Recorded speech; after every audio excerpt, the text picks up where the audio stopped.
This is breaking news from Channel 7 Eyewitness News. In that breaking news we are following here at 10 o'clock, Russia and the United States agreeing to an extraordinary multi-country prisoner swap. Part of the prisoner swap, two of the most well-known wrongfully detained American citizens, Evan Gershkovich and Whelan.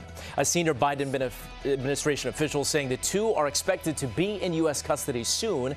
Of course, this is very complicated, a sensitive situation as it is unfolding right now at 10. Gershkovich, a Wall Street Journal reporter and Princeton, New Jersey native, was arrested by Russian authorities last year for espionage.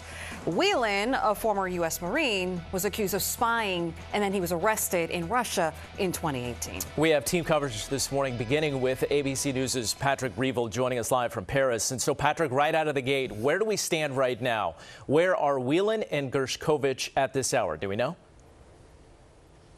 Hi guys, put simply, officially, we do not know where they currently are, but we are watching a Russian government plane live on the tarmac at Ankara Airport in Turkey, and that plane is suspected to be carrying potentially some of these prisoners who are potentially involved in this prisoner swap. Nothing official has been confirmed about that plane, but it has been used in important Russian government operations before, and there is a suspicion that perhaps that could be where this exchange is taking place right now, but we haven't seen any pictures of anyone involved in this exchange. What we do know is that U.S. officials have confirmed that an exchange is taking place, that it does involve Wall Street Journal reporter Evan Gershkovich. It also involves former Marine Whelan, as well as another American journalist, Alsu Kurmasheva, who is a dual Russian U.S. citizen, as well as also a number of Russian political prisoners, including Vladimir Kara-Murza, who is one of Russia's most high-profile and pro-democracy activists.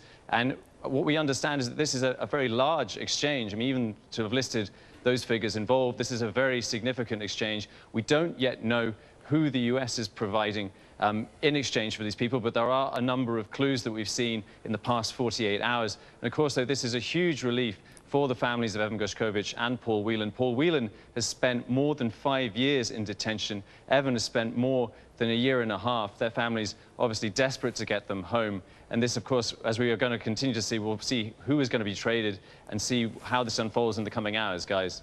Paul, totally. A massive exchange, one that we've been waiting for so long, especially, with Brittany Griner being released, two big gets. So tell us about the countries that are involved in this historic exchange and potential implications that this could have on future prisoner negotiations.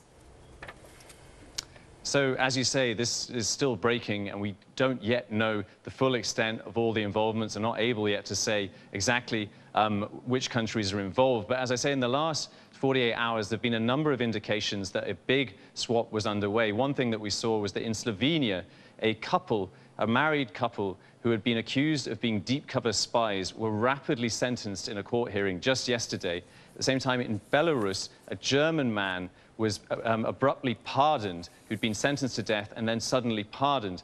And one of the candidates for this prisoner exchange is a Russian man who's been held for a couple of years in Germany, who's accused and being convicted of being an assassin for Russia's intelligence agency, the FSB. And so Vladimir Putin has said publicly that the person he wanted in exchange for Evan Gershkovich was this assassin who is called Vadim Krasikov. As I say, we have no official confirmation that he is in this deal, but that is just to give you an idea. There have been a number of signs just in the last 48 hours that a major prisoner swap was in the offing and that potentially these could be some of the people involved. Guys.